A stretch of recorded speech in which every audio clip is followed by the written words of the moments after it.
41 days after the boy arrived at that corner, there were 180 motorcycles parked nose to curb along Route 34, their engines cooling in the dark, and the boy sat on his duffel bag in the center of all of them and ate a gas station sandwich without looking up once.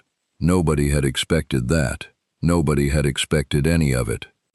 What they had expected, the people who drove past and slowed and reached for their phones with shaking hands, was something to be afraid of. What they had not expected, what nobody in Rafter County was ready for, was the reason a 9-year-old boy had chosen that particular bus stop, and the reason he had refused to leave it, and what that refusal cost the people who finally understood it.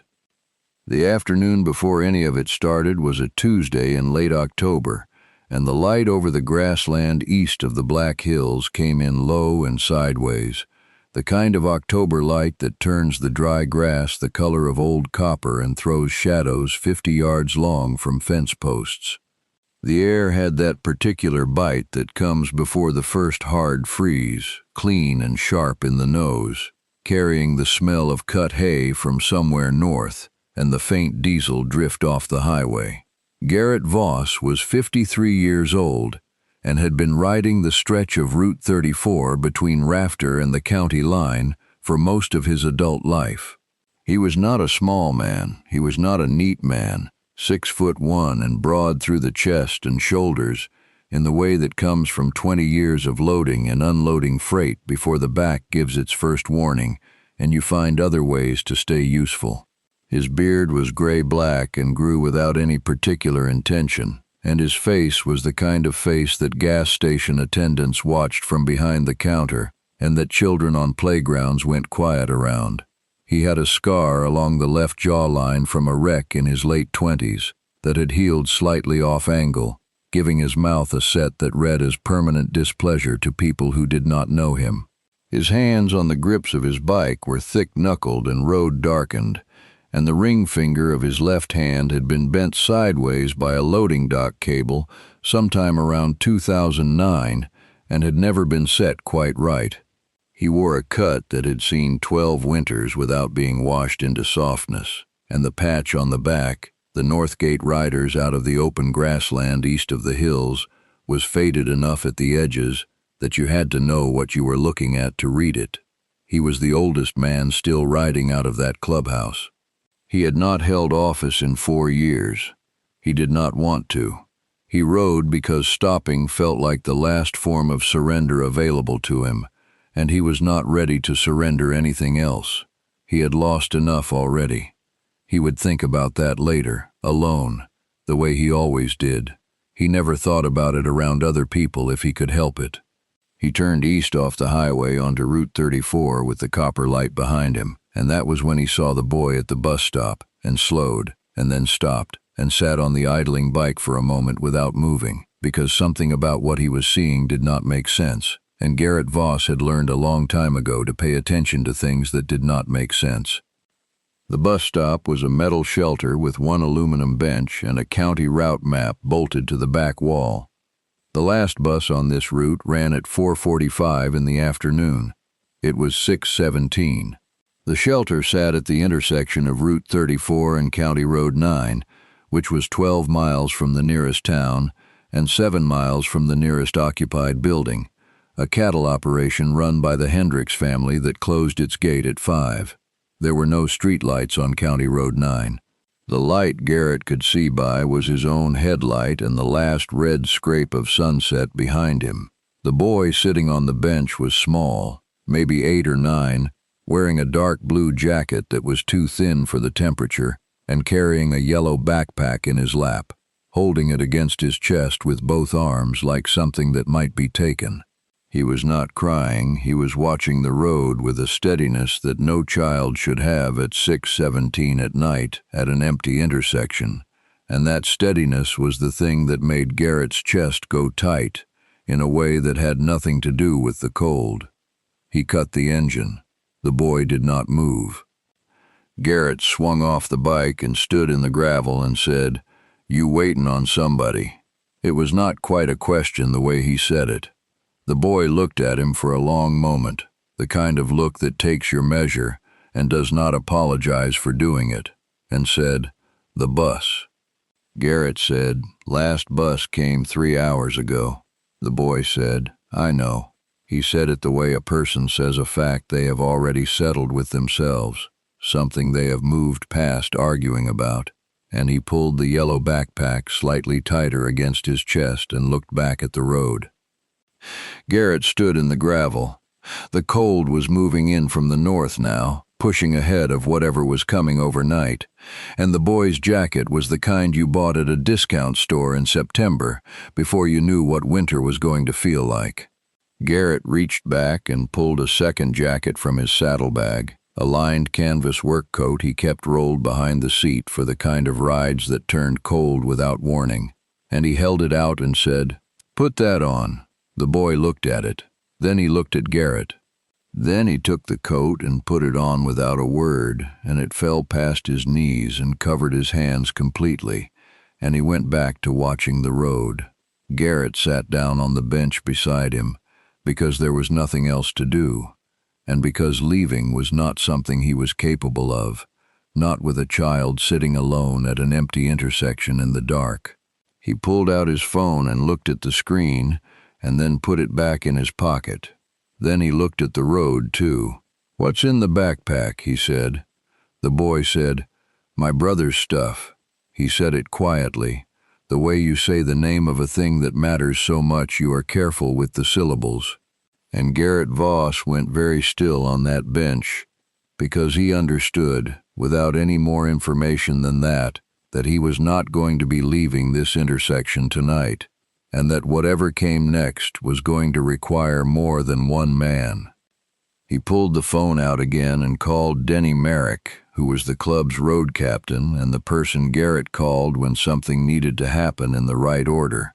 Denny picked up on the second ring, and Garrett said, "I'm at the 9 and 34 junction. There's a boy here, 9 maybe, alone, been here since before the last bus." There was a pause on the line that lasted exactly as long as it needed to. Then Denny said, "How cold is it?" Garrett said, "It's getting there." Another pause. Then Denny said, "I'll make some calls." Garrett said, "Make a lot of them." He hung up and looked at the boy, who had not turned his head during any of this, and said, "What's your name?" The boy said, "Marcus." Garrett said, "I'm Garrett." Marcus said, "I know you're not the bus." Garrett said, "No." He said, "I'm not the bus." He put his phone away and looked at the road and said, "But I'm not going anywhere either." Marcus considered this. Then he said, "Okay."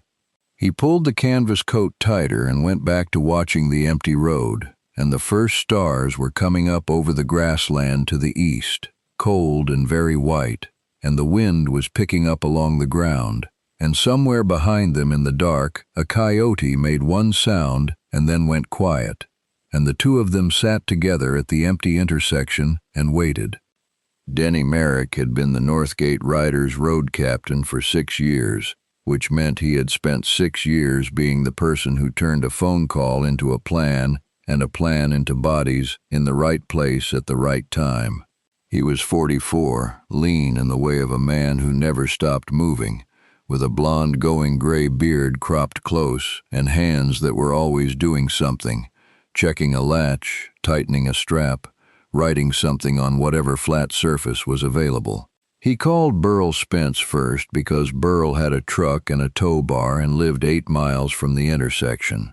Then he called Cutter Yanes because Cutter had a first aid kit that could outfit a small clinic and a calm in emergencies that other men spent their whole lives trying to grow. Then he started down the contact list, and every man he reached said some version of the same thing, which was a question about the cold, or a question about the boy's age, or a question about whether anyone had called the county, and then said they were coming. He called 22 people in 19 minutes.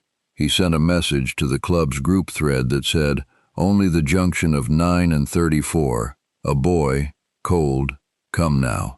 By 7 o'clock, headlights were moving east on Route 34 from 3 directions.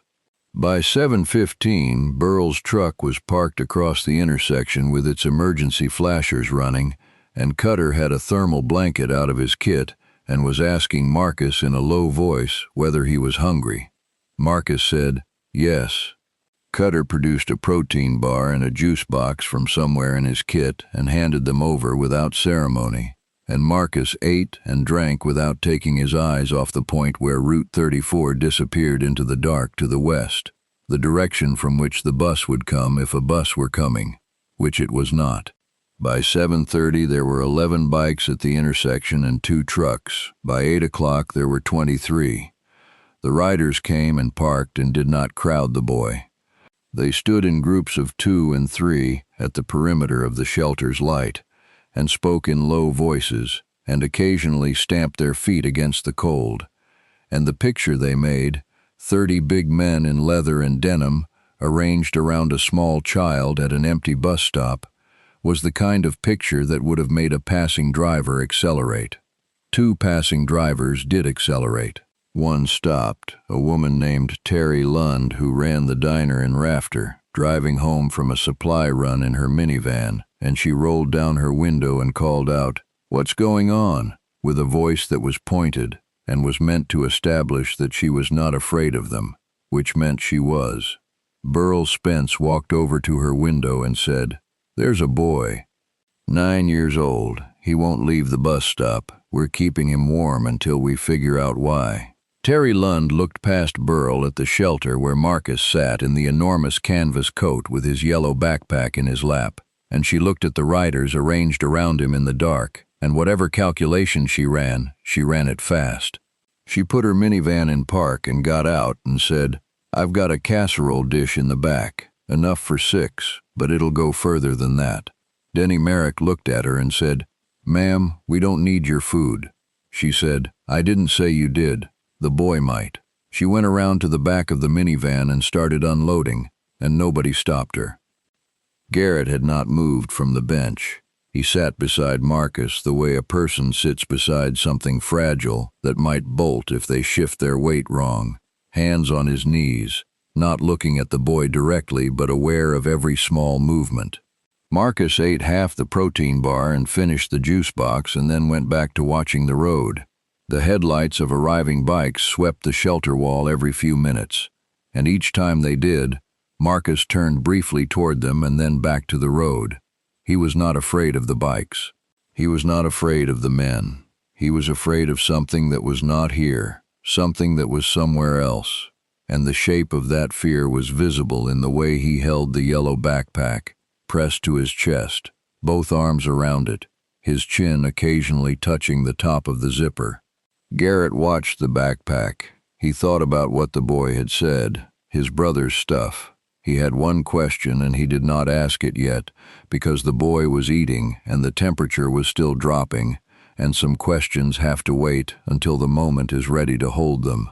He would ask it soon. He needed to understand what they were dealing with before Denny started making the calls that could not be unmade. At 8:45, Marcus looked up from the road and said, he was supposed to come on the 4:45. Garrett said, "Who was?" Marcus said, "My brother Danny." He said it to the road, not to Garrett. The way you say something you have been holding for so long that saying it out loud is almost a physical relief, a slow exhale of weight. "He's 12, Marcus said.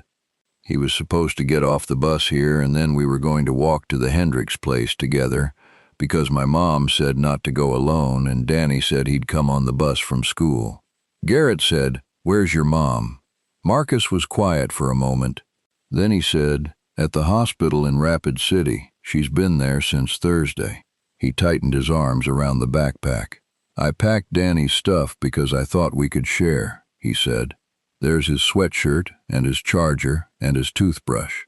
He said it with such precise, careful detail, the inventory of a 9-year-old who had packed a bag for his brother with complete faith that his brother was coming, that Garrett felt something move in his chest that he had not felt move in years, something that had calcified and gone dark, and which now cracked along a fault line he had thought was sealed.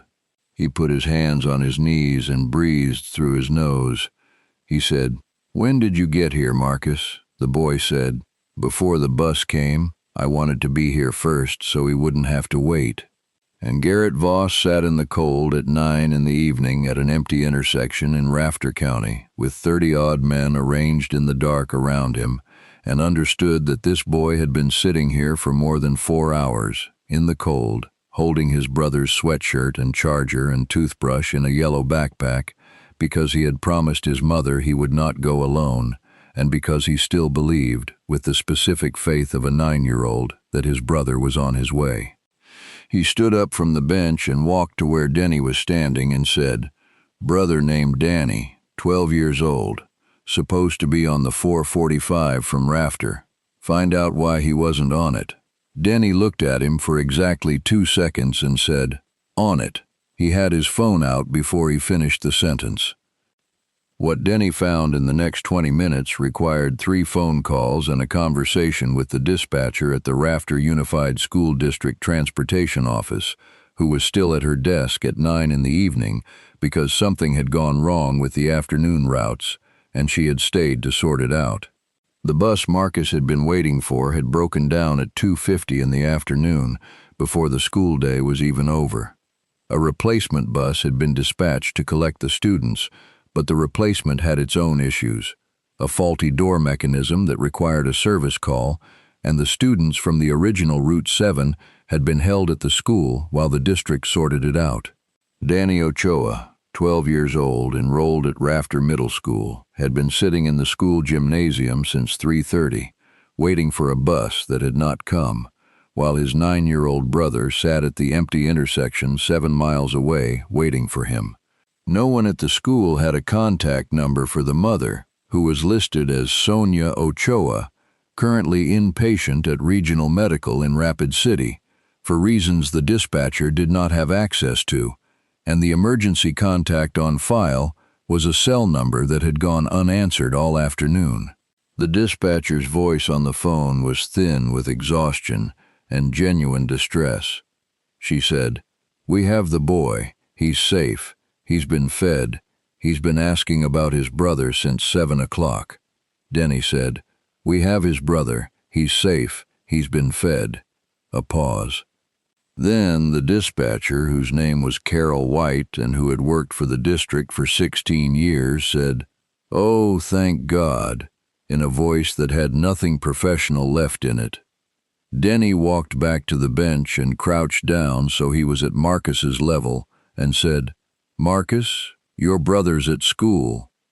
The bus broke down. He's safe and warm, and he's been asking about you all night." Marcus looked at him. He looked at the yellow backpack. He said, "He doesn't have his sweatshirt." Denny said, "We're going to fix that right now." He stood up and looked at Garrett and said, "We need to get this kid to Rafter Middle School." Garrett said, "Burl's truck." Denny said, 14 miles. Garrett said, "I know how far it is." He looked at Marcus and said, "You ready to go find your brother?"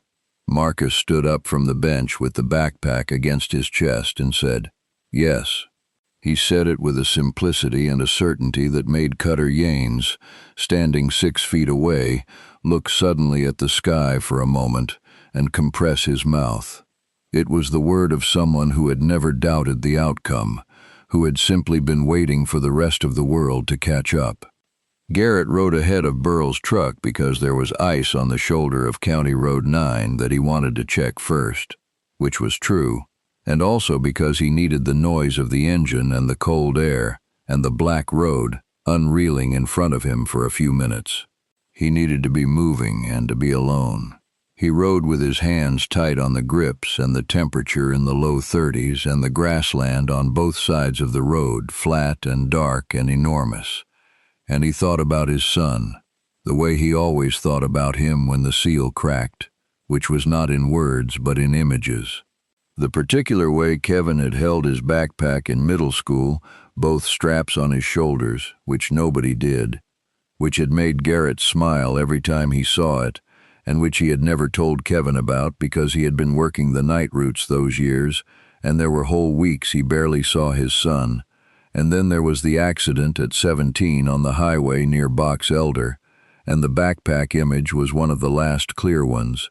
He had thought about it for 6 years. He had not talked about it to anyone except once, to Denny, late at night after a long ride, and Denny had listened and said nothing, which was the right thing.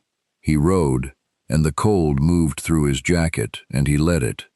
By the time the lights of Rafter Middle School appeared ahead, he had put it back where it lived, and was Garrett Voss again, oldest rider in the Northgate Riders, face like a bad forecast, hands like a loading dock. He pulled into the school parking lot and the truck came in behind him. The school's side entrance was lit and propped open, and a woman in a school district vest was standing in the doorway, and beside her, backlit by the gymnasium lights, was a 12-year-old boy with a blue jacket like his brother's, standing very still and watching the parking lot with eyes that were red around the edges in the way of someone who has been holding themselves together with both hands for 6 hours. Marcus was out of the truck before it fully stopped. He crossed the parking lot at a run with the yellow backpack bouncing against his chest, and Danny Ochoa came through the door and off the steps, and they met in the middle of the lot under the parking lot light, 2 boys in 2 thin jackets holding each other in the way that has no self-consciousness in it, the way only children and people past caring what they look like can hold each other. Marcus was still carrying the backpack. He did not let go of it. Garrett watched from the parking lot, standing beside his bike, and did not look at anyone else in the lot, and no one looked at him, or if they did, they were tactful about it. Cutter was standing somewhere to his left. The district woman in the vest was saying something about paperwork and a county contact number. Burl had gotten out of the truck and was looking at the school building like he was studying its architecture. None of them were looking at the 2 boys in the parking lot, and yet every one of them was watching. The school's vice principal, a man named Phil Arend, 50 years old and wearing the face of someone who had spent the day at the center of a small institutional disaster, came out through the side door and introduced himself and asked whether someone could explain to him exactly what had happened. Denny gave him the summary in about 4 sentences, starting with Garrett finding Marcus at the bus stop and ending with the call to Carol White at the transportation office. Arend listened, and then he said, "The boy was out there alone for how long?" Denny said, "We found him at 6:17. He said he got there before the 4:45. Arend went quiet. He looked at Marcus and Danny still standing together in the lot. He looked at the line of bikes and Burl's truck. He said, "How many of you came out there tonight?" Denny said, 31 by the time we left the intersection." Arend looked at Denny for a long moment. Then he said, "I need to make some calls tonight about how this happened." Denny said, "Yes, you do. It was not said as a threat. It was said as a fact. The way you say the temperature, or the distance to the county line, and Arend heard it that way." The issue of where Marcus and Danny would go that night required navigating the edge of what Rafter County's family services system could do at 9:45 at night, which turned out to be substantially less than the situation required. The duty worker they reached, a woman named Jess Fowler, who made clear in her first sentence that she had 3 other active cases running simultaneously, explained that the boys could not be placed with any adult who was not a licensed emergency foster provider or a verified family member without a court order, and that no court orders were being issued tonight, and that the emergency foster registry was at capacity because of a placement situation in the northern part of the county that had been developing all week. She said it the way people say things when they are reciting a structure they did not build and cannot move, which is to say with a kind of rigid exhaustion that is not cruelty but produces the same result. Denny listened to all of it and said, "There's no family." Jess said, "Not that we can reach tonight." Denny said, "What happens to them tonight?" Jess said, "The school has a duty of care until a licensed provider can be reached. That's going to require me to make more calls." Denny said, "Make them." Then he hung up and walked to where Garrett was standing and said, "This is going to take a while." Garrett said, "I know." He looked at Marcus and Danny, who were now sitting on the school steps under the light, Marcus with the backpack finally on the ground beside him, Danny with his arm around his brother's shoulders, and he said, "Get me a list of every rider who came out tonight. Phone numbers. I want to know which ones have spare rooms." Denny said, "You're thinking about fostering." Garrett said, "I'm thinking about what tonight looks like for two boys whose mother is in regional medical and whose brother didn't come off the bus." He said it without elaboration, and Denny wrote it down.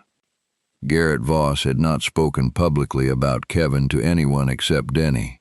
He had not spoken about the months after the accident, the particular vacancy of a house where a teenager had lived, the way he had kept finding evidence of his son in the form of ordinary objects, a phone charger, a sweatshirt left on the back of a chair, a toothbrush. He had not talked about how he had eventually put those objects in a bag because he could not look at them anymore and could not get rid of them either, and how the bag had lived in the closet of his spare room for 4 years. He had not talked about any of this. He thought about it now, standing in the school parking lot in Rafter County at 10 o'clock at night, watching Marcus Ochoa sit on the steps beside his brother, the yellow backpack on the ground, the bag inside of it containing a 12-year-old sweatshirt and charger and toothbrush, packed with such deliberate care by a 9-year-old who had refused to leave the intersection because he had promised his mother not to go alone and because he did not want his brother to wait in the cold. He had been holding those two things together all evening, and now he let them be in the same place, the yellow backpack and the bag in the closet. And the weight of that was considerable, and he stood with it and breathed through his nose, and the cold air was useful. He walked over to the steps and sat down on the cold concrete 1 step below the boys, not looking at them, looking at the parking lot, and he said, "I have a spare room, 2 beds. You'd have to share the room, but not the beds." Marcus looked at him. Danny looked at him. Danny said, "You don't know us." Garrett said, "You don't know me either." Danny thought about this and said, "Fair." Marcus said, "Do you have food?" Garrett said, "Enough." Marcus picked up the yellow backpack and set it in his lap and said, "Okay." It was not a legal answer, and it was not the end of the paperwork, but it was the only answer that mattered to Garrett at that moment, and he sat on the step and the cold came up through the concrete and he did not mind it. What followed was 11 days of procedural scaffolding that Denny Merrick and a social worker named Tracy Holub at Regional Medical built together, like two people assembling something in a dim room without instructions.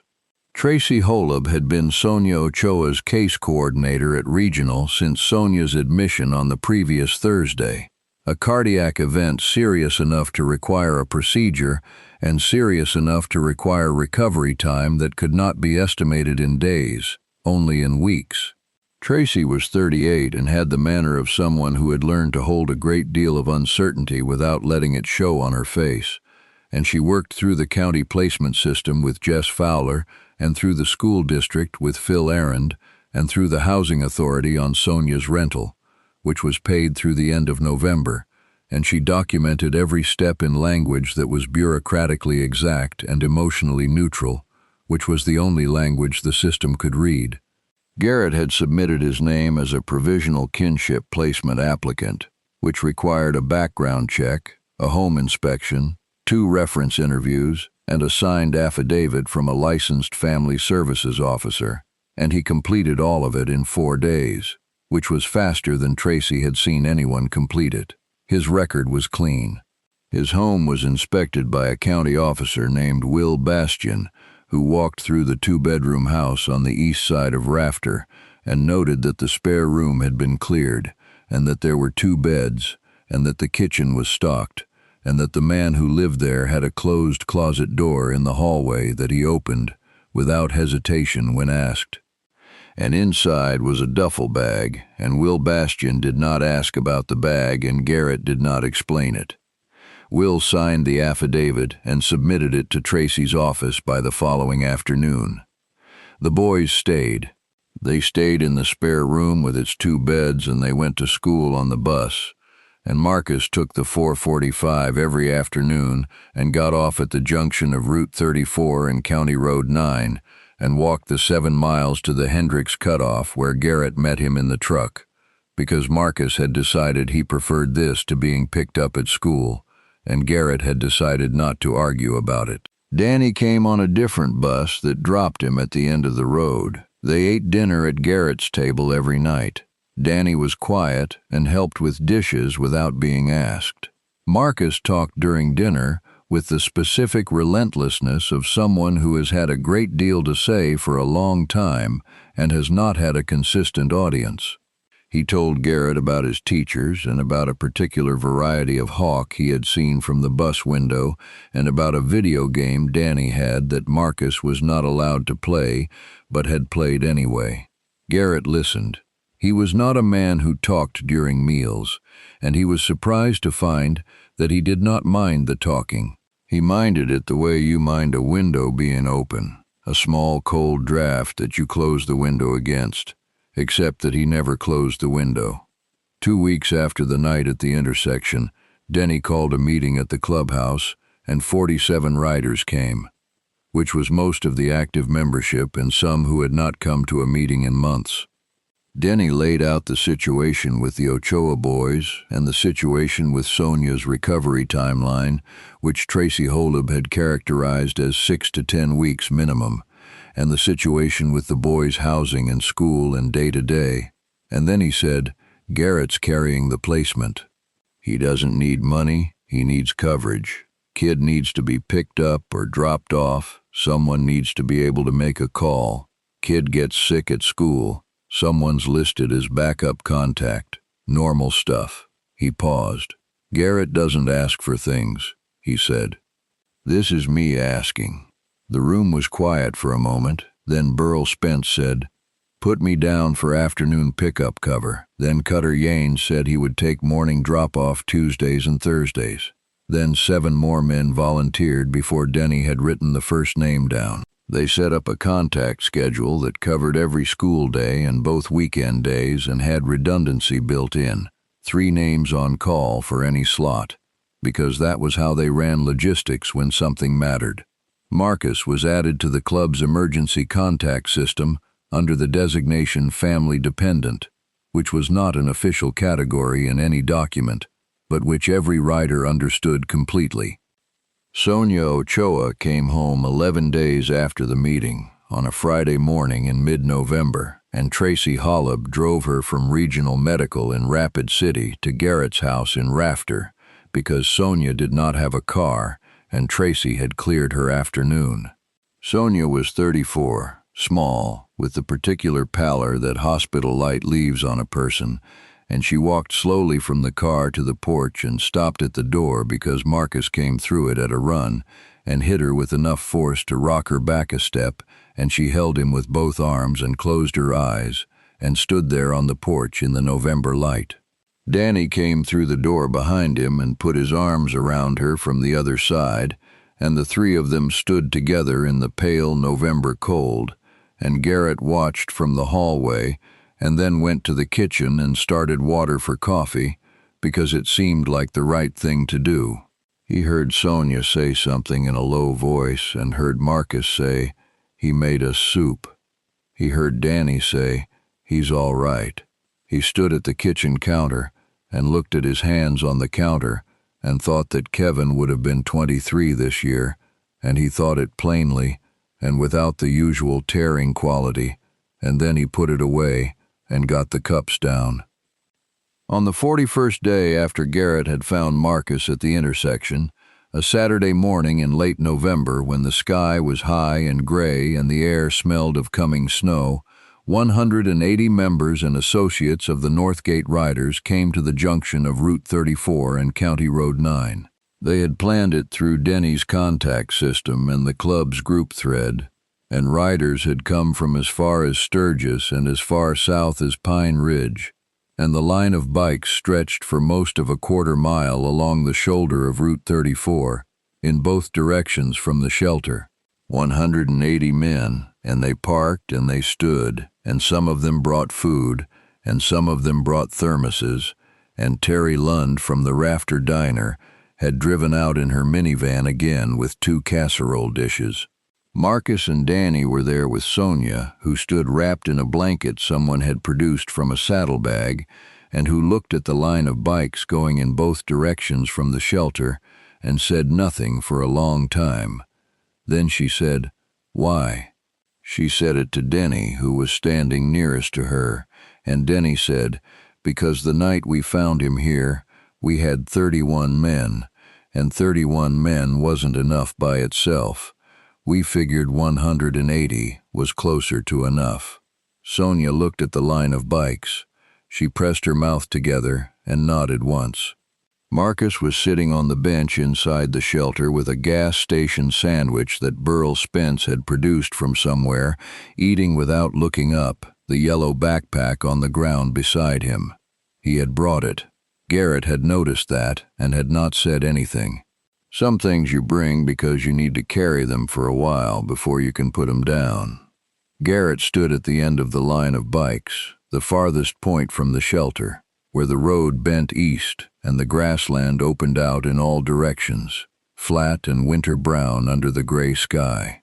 He could see the whole line of bikes from there, 179 other machines with their chrome going flat in the overcast light, and the shelter at the center of them with a boy on the bench and his mother wrapped in a blanket, and his brother standing at the edge of the road looking east, the direction from which the bus came in the afternoons. He thought about the bag in his closet. He had moved it, the week before, from the shelf to the top of the dresser in his room. He was not sure why he had done this. It was a small thing. He stood at the end of the line, and the first flakes of snow came off the gray sky and landed on the chrome and on the leather of his jacket and on his bare hands on the grip of his bike, and the cold was specific and clean.